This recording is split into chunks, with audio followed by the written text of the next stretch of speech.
Hello everyone, myself Kaushal Saran. I hope you are doing well.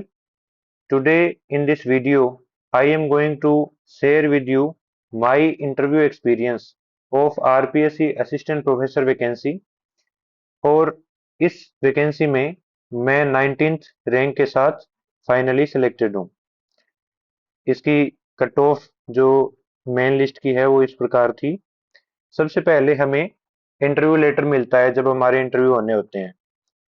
Interview letter में हमारी date time वगैरह mention होता है और कौन कौन से डॉक्यूमेंट हमें लेके जाने हैं वो सब चीज़ें मेंशन होती है।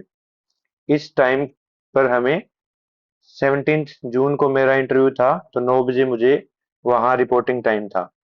इंटरव्यू के लिए पहुँचने के बाद हमें एक रूम में लेके जाते हैं जहाँ पे हमारा डॉक्यूमेंट वेरिफिकेशन होता है। डॉक्यूमेंट वेरिफिकेशन के टाइम जितने बोर्ड होते हैं, जैसे फॉर एग्जांपल जिस दिन मेरा इंटरव्यू था वहां पर 3 बोर्ड थे फिजिक्स की। तो एक शिफ्ट में जो 9 से 1 की शिफ्ट होती है उसमें 24 कैंडिडेट्स बुलाए गए थे। उन 24 कैंडिडेट्स को एक रूम में बिठाते हैं और टोकन निकलवाए जाते हैं। तो 1 to 24 वो टोकन होते हैं। मेरा जो टोकन नंबर था वो 7 था। इसके अकॉर्डिंगली 1 से 8, 9 से 16 और 17 से 24 इस तरीके से 3 बोर्ड, क्योंकि एक बोर्ड एक शिफ्ट में 8 लोगों का इंटरव्यू लेता है। तो इस तरीके से हमारे 3 ग्रुप बना के अलग अलग भेज दिए थे और वहाँ पे हमारी डॉक्यूमेंट वेरिफिकेशन हुआ था। डॉक्यूमेंट वेरिफिकेशन होने के बाद हम जो 1 से 8 लोग थे, जैसे जैसे स्टार्टिंग के 3 कैंडिडेट का डॉक्यूमेंट वेरिफिकेशन कंप्लीट हुआ, उनको ऊपर जो लाइब्रेरी बनी हुई होती है उनके बाहर ले जाया गया था। वहां से इंटरव्यू रूम में जहाँ पे इंटरव्यू चल रहे होते हैं वहां जाना होता है। तो मेरा पैनल था उस दिन, वो कैलाश चंद मीणा सर का था। कैलाश चंद मीणा जो रिसेंटली कोई भी आरपीएससी के जो मेंबर्स है और जो चेयरमैन है उनके बारे में हमें बेसिक आइडिया रखना चाहिए ताकि हमें आइडिया रहे कि उनका बैकग्राउंड कैसा है। तो ये रिटायर्ड आईएएस है और इनका जो बिहेवियर था वो बहुत ही कोऑपरेटिव था। इन्होंने क्या क्या क्वेश्चन पूछे हम इस वीडियो में फर्दर डिस्कस करेंगे। और जब मेरे इंटरव्यू की बारी आई थी, उस टाइम जब मैंने एंट्री की उस टाइम पावर कट था और रूम में लाइट ही नहीं थी। तो स्टार्टिंग में मैंने ग्रीटिंग्स की। जो आरपीसी मेंबर थे मीना सर, वो बीच में बैठे थे और साइड में 2 एक्सपर्ट थे सब्जेक्ट के हमारे फिजिक्स के। एक हरियाणा से थे और एक शायद साउथ इंडिया से थे। तो मैंने उनको थैंक यू बोलने के बाद उन्होंने मुझे चेयर ऑफर की और मैं बैठ गया। उसके बाद स्टार्टिंग में जो मेंबर होते हैं वो क्वेश्चन पूछते हैं आरपीएससी मेंबर। उन्होंने जो स्लिप डॉक्यूमेंट वेरिफिकेशन के बाद जाती है जिसमें हमारे 10th 12th की जो 10th 12th और बीएससी एमएससी के परसेंटेज लिखे होते हैं, कहाँ से की है ये सब कुछ भी मेंशन नहीं होता और हमारी फोटो होती है। तो उन्होंने सब मेरे परसेंटेज आगे से बताए कि आपके इतने इतने परसेंटेज है और अब इस ईयर में आपने पास आउट की थी। उसके बाद उन्होंने बोला कि 2022 में मास्टर्स हो गई थी आपकी, जेआरएफ भी हो गया था, उसके बाद से अब तक क्या किया। तो मैंने बता दिया कि सर मेरा जो पढ़ाने में इंटरेस्ट है और मैं असिस्टेंट प्रोफेसर के लिए प्रिपेयर कर रहा था। उसके बाद वो कुछ जनरल क्वेश्चन पूछते हैं। तो उन जनरल क्वेश्चन में एक कुछ क्वेश्चन मैं भूल गया और जितने मैं रिकॉल कर पाया वो मैं यहाँ पर मेंशन करूंगा। एक उससे जैसे 17 जून को मेरा इंटरव्यू था, तो 2 3 दिन पहले एक न्यूज़पेपर में न्यूज़ आई थी कि जो राजस्थान क्रिकेट एसोसिएशन है उसमें कुछ विवाद चल रहा है। उसी के चलते एक इंडिया का टूर्नामेंट होना था जो एसएमएस स्टेडियम जयपुर में होना था, और इस विवाद के चलते वो जो टूर्नामेंट है वो कहीं और ट्रांसफर कर दिया गया था। तो इस विवाद के बारे में पूछा तो फॉर्चुनेटली ये मेरा मतलब एग्जैक्टली तो नहीं पता था कि डिटेल में ये क्या चल रहा है, लेकिन जितनी न्यूज़पेपर की कटिंग मैंने पढ़ी थी वो मैंने बता दिया। उसके बाद उन्होंने पूछा कि आपके एरिया की कौन सी सोशल प्रॉब्लम आपको सबसे ज्यादा पिंच करती है। तो मैं बेसिकली हनुमानगढ़ डिस्ट्रिक्ट से बिलोंग करता हूँ। हनुमानगढ़ हनुमानगढ़ डिस्ट्रिक्ट में काफी सारी प्रॉब्लम्स हैं, जैसे पानी की समस्या है, मतलब जो सिंचाई के पानी की समस्या है।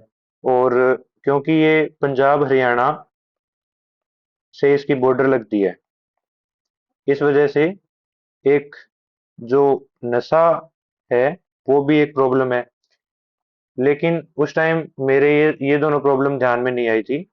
एक जो जनरल प्रॉब्लम हर कहीं पे रहती है, वो जो वुमेन की सोसाइटी में कंडीशन है, वुमेन कंडीशन।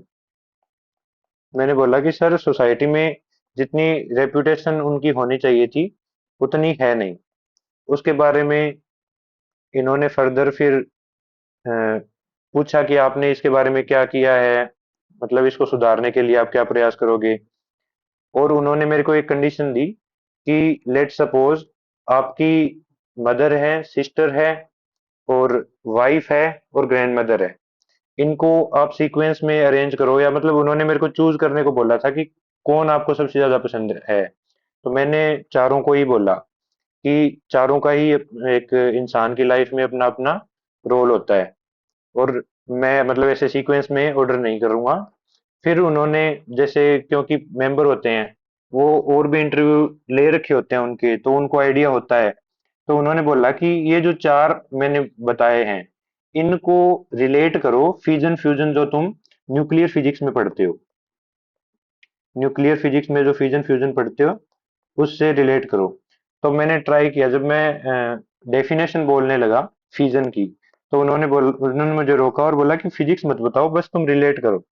तो मैंने बोला सर, जैसे फिजन में, सॉरी, फ्यूजन में होता है कि जो छोटे छोटे इंडिविजुअल न्यूक्लियाई है, जैसे इस प्रकार जो बाइंडिंग एनर्जी कर्व होता है, binding energy per nucleon versus mass number, कुछ इस तरीके का कर्व हमें मिलता है।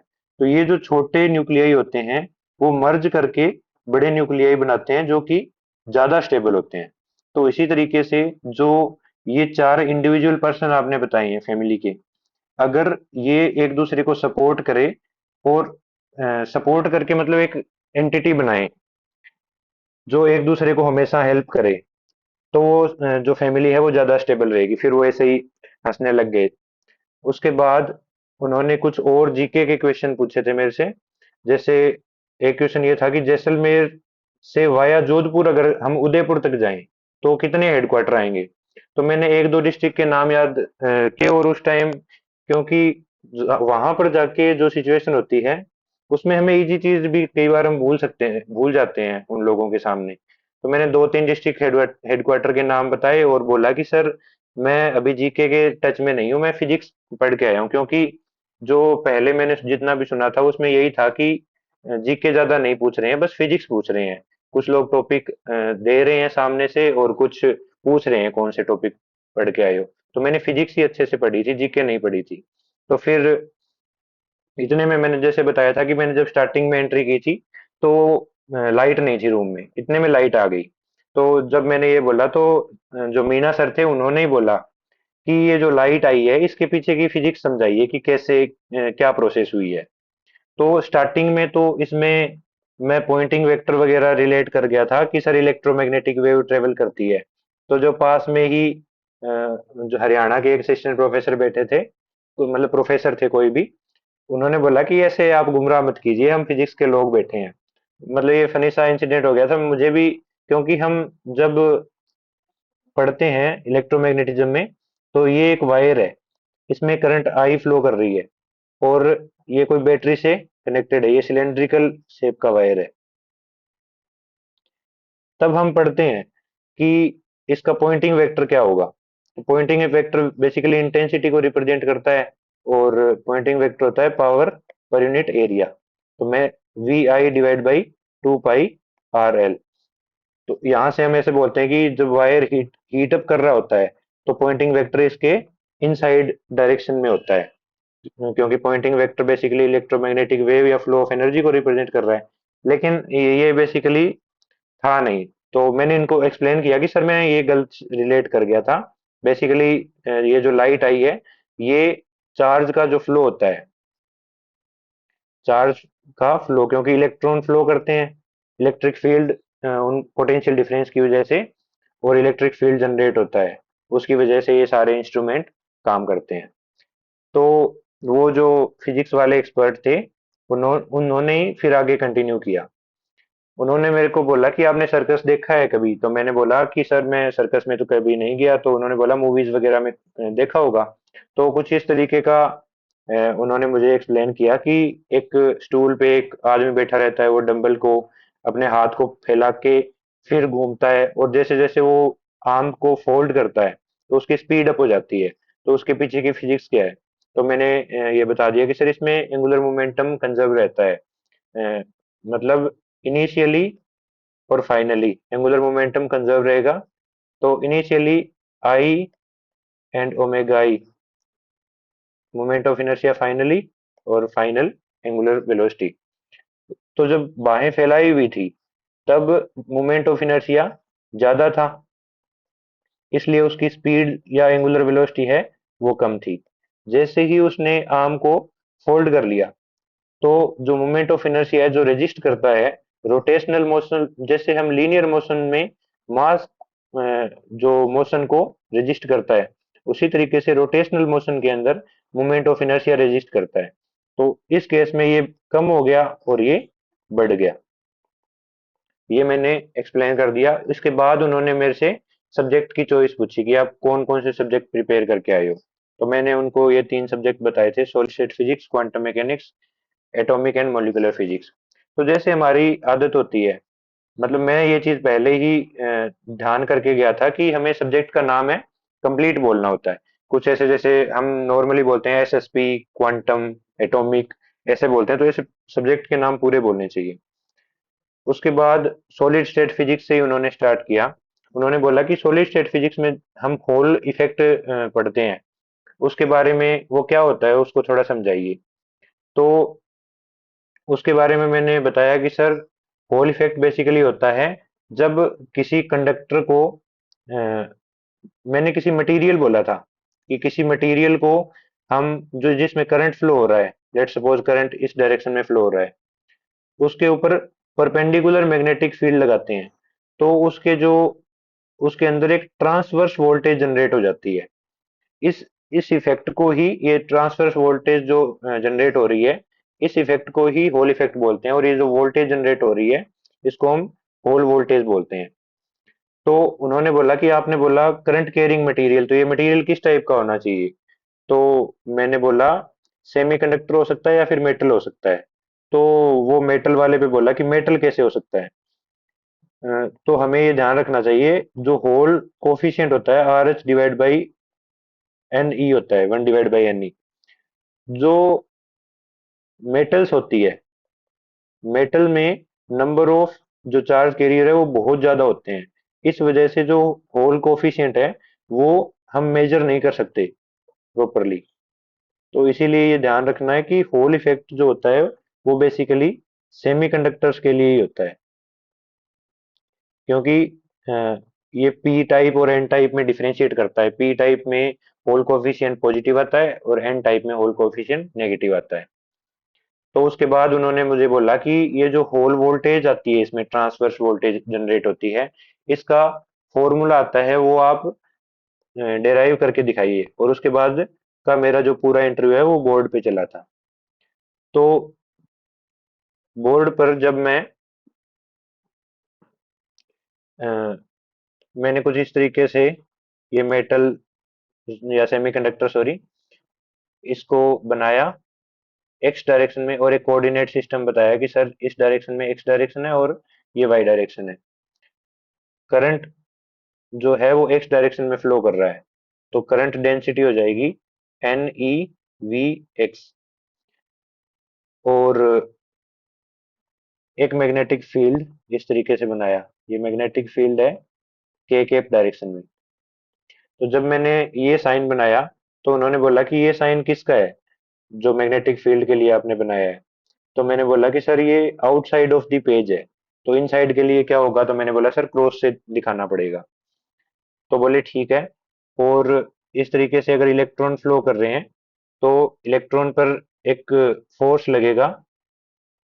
मैंने बोला सर लोरेंज फोर्स इस पे लगेगा जो कि होगा F vector is equal to Q V vector cross B vector. तो उन्होंने बोला कि ये लोरेंज फोर्स है। फिर मैंने मुझे याद आया कि सर ये लोरेंज फोर्स नहीं है, ये मैग्नेटिक लोरेंज फोर्स है, क्योंकि जो कंप्लीट लोरेंज फोर्स है उसमें एक इलेक्ट्रिक फील्ड की टर्म भी आती है क्यू ई वेक्टर, लेकिन इलेक्ट्रिक फील्ड यहाँ पर है नहीं। तो लोरेंज मैग्नेटिक फोर्स हमें फिर बोला ये जो फिर वो सर बोले कि ये जो डायरेक्शन निकाले हैं तो ये कौन सा रूल होता है। तो जो हम पढ़ते हैं राइट हैंड थंब रूल।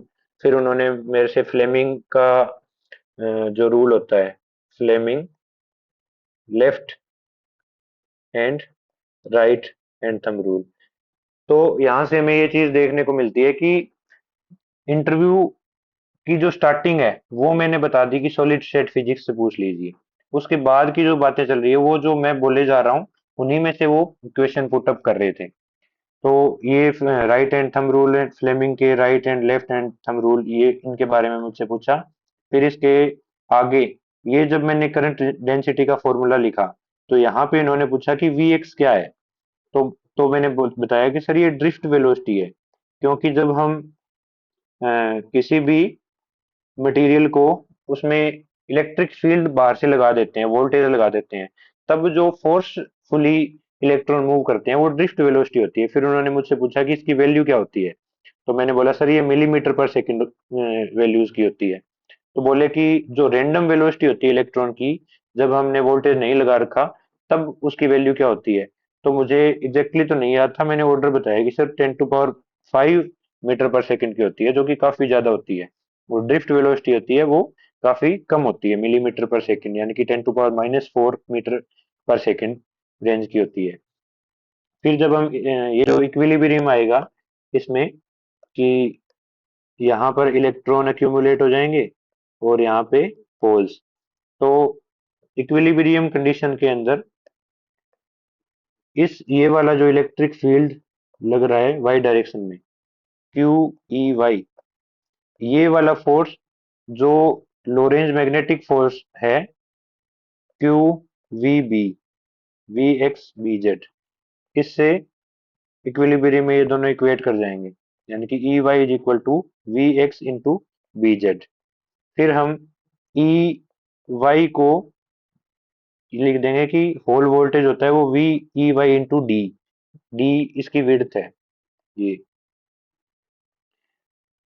यहाँ से ई वाई आ जाएगा V H divide by D, और वी एक्स की वैल्यू हम इक्वेशन नंबर 1 से ये वाली वैल्यू रख देंगे, जो J X divide by N E into B Z, और जे एक्स हो जाएगा current divide by area N E B Z.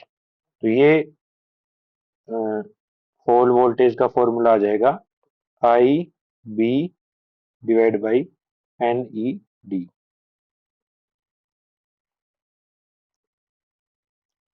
ये ये फॉर्मूला मैंने कंप्लीटली डिराइव किया। उसके बाद मीना सर ने बोला, सेकंड एक्सपर्ट जो थे साउथ इंडिया वाले, कि आप क्वेश्चन पुट अप कीजिए। तो स्टार्टिंग में जब वो लाइट वाली पूछी थी कि लाइट कैसे आई उसके पीछे के समझाइए, तो वहां पर मैं पॉइंटिंग वेक्टर को रिलेट कर रहा था। यानी कि इलेक्ट पॉइंटिंग वेक्टर क्या होता है, E vector cross B vector divide by mu naught, इस तरीके की फॉर्म होती है। तो यहाँ पे इलेक्ट्रिक फील्ड और मैग्नेटिक फील्ड के बारे में मैंने बातें की थी। तो वहीं से उन्होंने स्टार्ट किया कि बायोट्स जो आप करंट कैरिंग वायर में मैग्नेटिक फील्ड वगैरह का जनरेशन बता रहे थे, तो उसको कौन सा लॉ एक्सप्लेन करता है। तो मैंने बायोट सेवर्ट लॉ के बारे में बताया। फिर उन्होंने मेरे से उसकी फॉर्म पूछी। तो मैंने इसकी फॉर्म लिखी, mu naught divide by 4 pi integration I D L vector cross R cap divide by R square. फिर उन्होंने पूछा कि ये आर कैप क्या है। तो मैंने बोला सर लेट सपोज ये करंट कैरिंग वायर है जिसमें आई करंट फ्लो हो रहा है और हमें इस पॉइंट पे मैग्नेटिक फील्ड निकालना है। तो हम एक एलिमेंट लेंगे डी एल वेक्टर, जिसमें करंट होगा डी आई, मतलब करंट तो सॉरी आई ही होगा। तो ये वाला जो बनेगा, इस डायरेक्शन में आर कैप की डायरेक्शन होगी, और यहाँ से यहाँ तक की जो डिस्टेंस है वो आर होगी। उसके बाद उन्होंने मेरे से बोला कि जिस तरीके से यहाँ पे करंट जो है वो मैग्नेटिक फील्ड को जनरेट कर रही है, यानी कि इस करंट कैरिंग वायर की वजह से circularly right hand thumb rule का यूज करके हम मैग्नेटिक फील्ड निकाल सकते हैं किस डायरेक्शन में होगा। उन्होंने बोला क्या इसका उल्टा भी पॉसिबल है, यानी जो मैग्नेटिक फील्ड है क्या वो इलेक्ट्रिक फील्ड को जनरेट कर सकता है।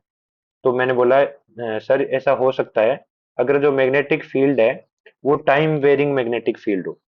तो बोले कि इस लॉ का नाम क्या है। तो मैंने उनको बताया Faraday law, Faraday's law of electromagnetic induction. इसमें जो ईएमएफ जनरेट होता है उसकी वैल्यू होती है minus D five by D T, यानी कि अगर जो मैग्नेटिक फ्लक्स है वो टाइम के साथ वेरी कर रहा है। इसके और भी केसेस आते हैं, जिस अगर वो मैग्नेटिक फील्ड में कंडक्टर मूव कर रहा है तो मोशनल ईएमएफ आ जाता है। और तो उनका क्वेश्चन यही था कि मैग्नेटिक फील्ड चेंज करने से हमें इलेक्ट्रिक फील्ड या फिर वोल्टेज मिल सकता है। फिर क्वांटम मैकेनिक्स से उन्होंने एक क्वेश्चन पूछा कि फ्री पार्टिकल का वेव फंक्शन लिखिए। तो फ्री पार्टिकल का वेव फंक्शन मैंने कुछ इस तरीके से लिखा था, A E to the power iota K X plus B E to the power minus iota K X, और के की वैल्यू मैंने बताई थी root two M E divide by H bar square, जहाँ पे ई जो है वो एनर्जी है पार्टिकल की। तो ये लिखने के बाद उन्होंने बोला कि आपने ये दो टर्म क्यों लिखी है, इसमें एक में प्लस है एक में माइनस है। तो मैंने उनको बताया कि सर इसका फिजिकल सिग्निफिकेंस ये होता है कि फ्री पार्टिकल है वो पॉजिटिव डायरेक्शन में भी जा सकता है और नेगेटिव डायरेक्शन में भी जा सकता है।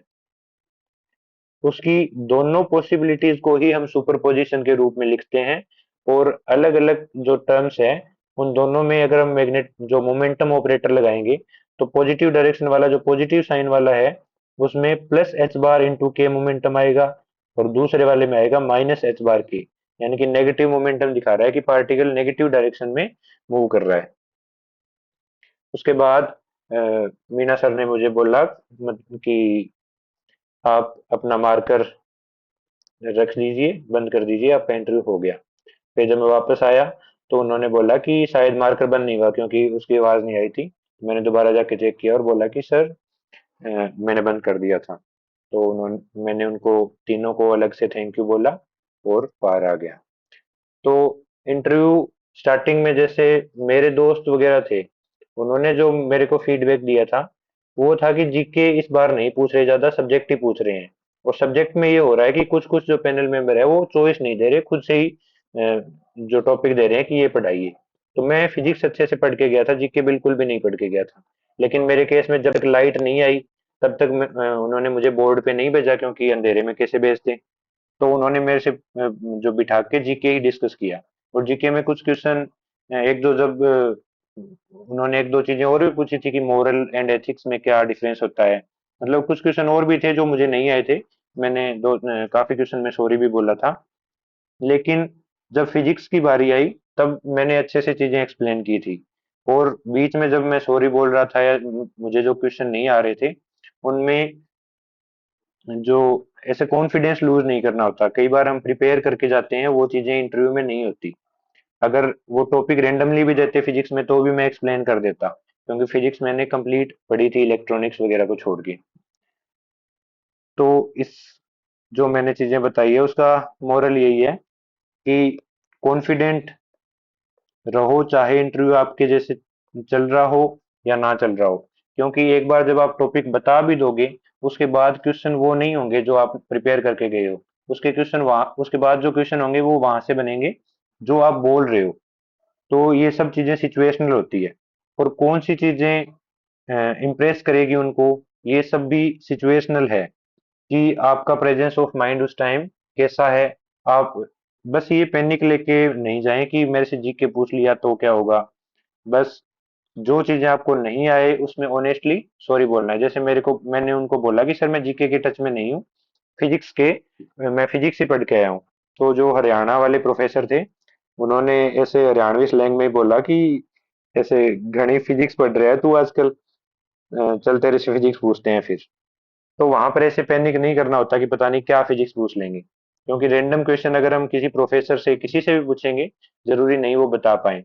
तो अपना ऑनेस्टी और कॉन्फिडेंट, ये दो चीजें हमेशा इंटरव्यू में रखें, चाहे इंटरव्यू खराब जा रहा हो या बढ़िया जा रहा हो। आई होप ये इंटरव्यू आपके लिए हेल्पफुल रहेगा। Thank you.